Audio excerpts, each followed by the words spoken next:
Hi guys, Mr. Holmes here. I'm going to demonstrate to you one of your next practical tasks, which is going to be cooking Indian samosas. So some of the things you're going to need to be able to do this is we're going to need 4 sheets of phyllo pastry first of all. So we're just using pre-bought phyllo pastry. You'll need a pot of Indian curry sauce or curry paste, a handful of peas, a couple of medium-sized carrots, potato, some spring onions, some oil that we're going to use to seal and cover the samosas with, and some of the other things you need to get ready as well: sharp knife and potato peeler. We're going to need a chopping board. You're also going to need a mixing bowl and a colander. And a couple of things I've already got ready is I've got a pan of boiling water on, and I've already turned my oven on to 190 degrees. And we're going to leave those to get warmed up. Now, before I start anything else, I'm going to make sure my hands are washed and clean.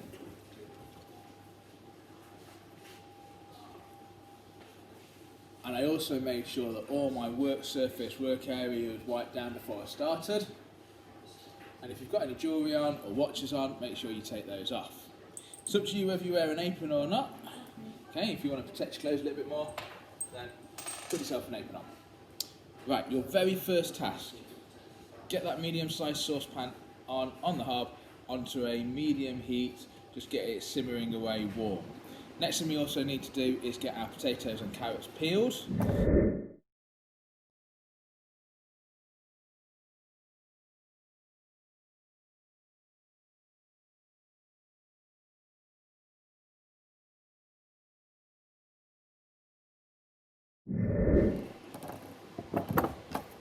Like I said, get everything cleaned up as you go along. So we'll get rid of all of these peel.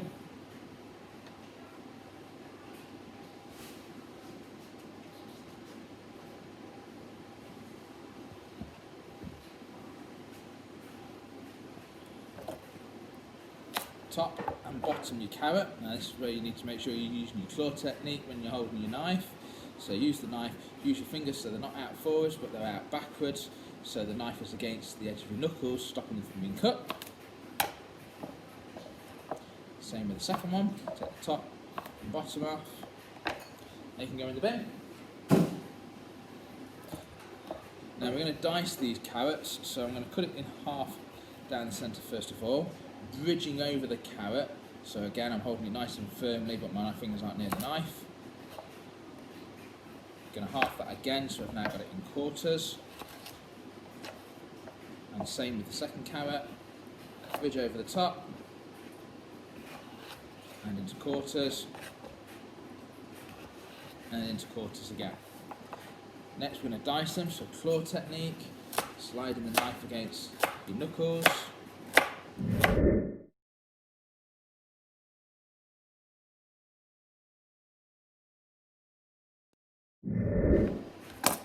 And straight into the hot water.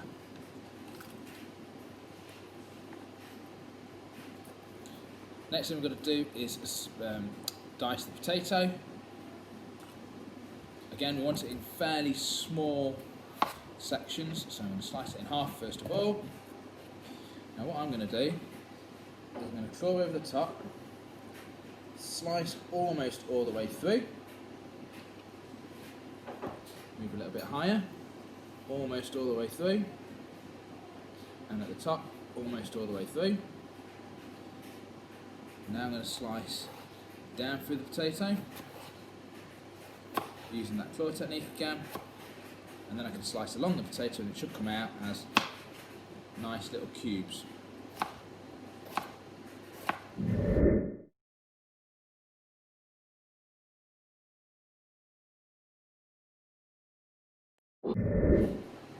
Don't want to waste any bits, so I'll just dice these last ends up.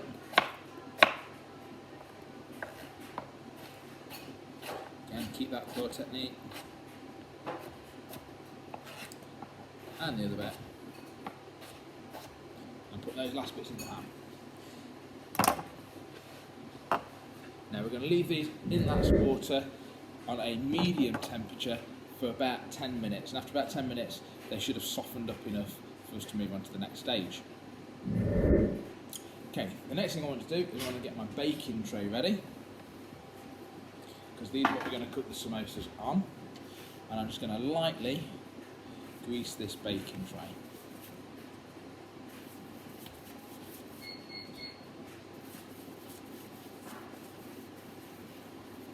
So that's there ready for my samosas a little bit later, but that's one side. Now I'm going to prepare my spring onions. Now I've already rinsed these under the tap to wash any dirt or muck off them. I'm going to take the ends off it.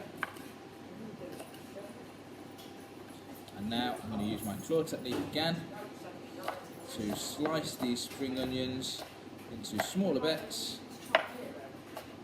I'm going to stop just around there where it stops being white and green and just goes to being green. And then this end bit can go in the bin.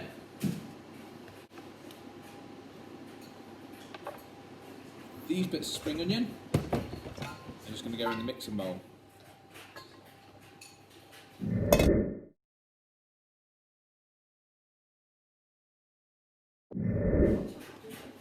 going to move my cutting board out of the way because I don't need that anymore. Bring my bowl across. The next thing I want to put in is my frozen peas. Now you want about 2 tablespoons of frozen peas. They're going in there. And we want some 2 tablespoons of curry paste. That's going in there. And we're just going to get those bits all mixed up together.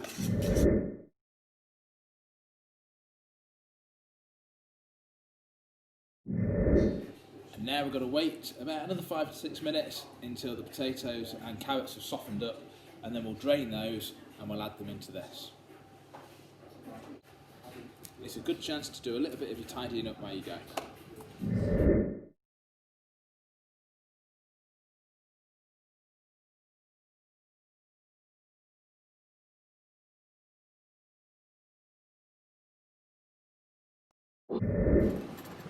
Okay guys, that's about 10 minutes, so just have a check of your carrots and your potatoes. I'm just going to get a little bit of carrots out there. And try and squash it a little bit. It's just about breaking up. That's quite soft, that's perfect. So this is where you're going to need to get your colander ready.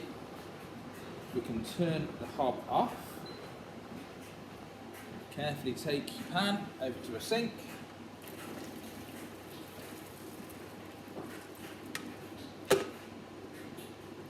Drain all that water out, so all we're now left with is our carrot and potato in that colander, just so we can get all of that water out of it.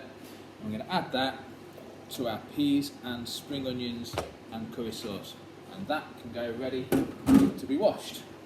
So we're going to give all this a nice good mix around now. So we want to get all those carrots, all those peas and the potato with a good covering of our curry paste.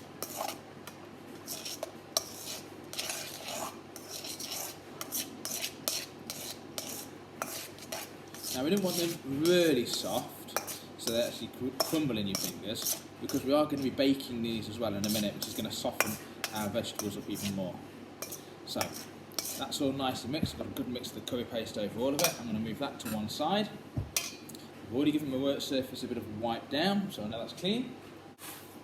So this is the tricky part. Get your first filo pastry sheet. We're going to gently just cover that with a little bit of oil. If you haven't got an oil brush, get yourself a piece of kitchen roll. You can dab it in the oil, dab it over the surface.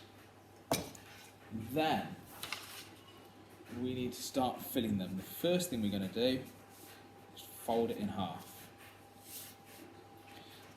Then we're going to take a spoonful of our filling,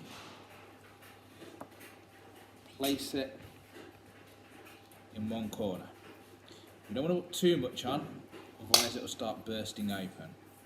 And now we've got to fold. So my first fold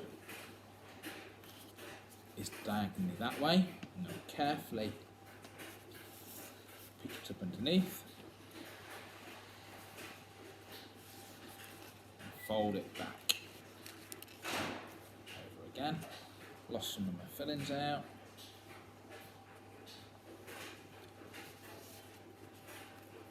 Carefully pick it up again. And then I'm going to get a little bit more oil. Dab it over there to help seal it together. Get my baking tray. Take your samosa onto the baking tray. Bit of oil on the top. And repeat.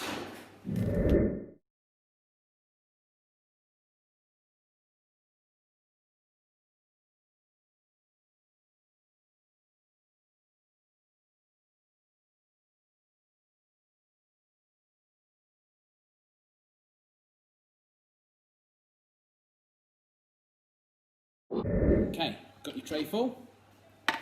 Get those into the oven.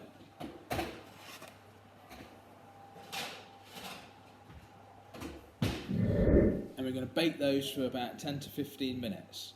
The filo pastry, because it's quite thin, will actually bake quite quickly. Okay, because it's filo pastry, it'll become quite a brittle pastry and it'll hold it all together. I'm going to carry on making some more and we can come back and have a look how they're all done in a little bit. Okay guys, I'm back with you. So let's see how these samosas have done. They've had about 10 minutes, just over.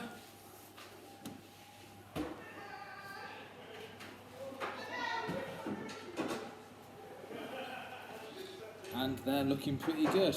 We've got a nice flaky texture. If I try and break a bit at the end, it should be quite brittle, and it is. That's what we're looking for. Good golden colour over all the surface. So let's see how one looks inside.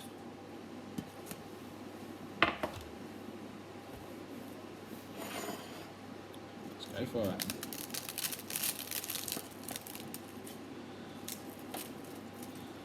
And it looks like we've got a nice good filling of the samosa filling on the inside. Okay guys, hope you enjoy having a go at doing that yourself.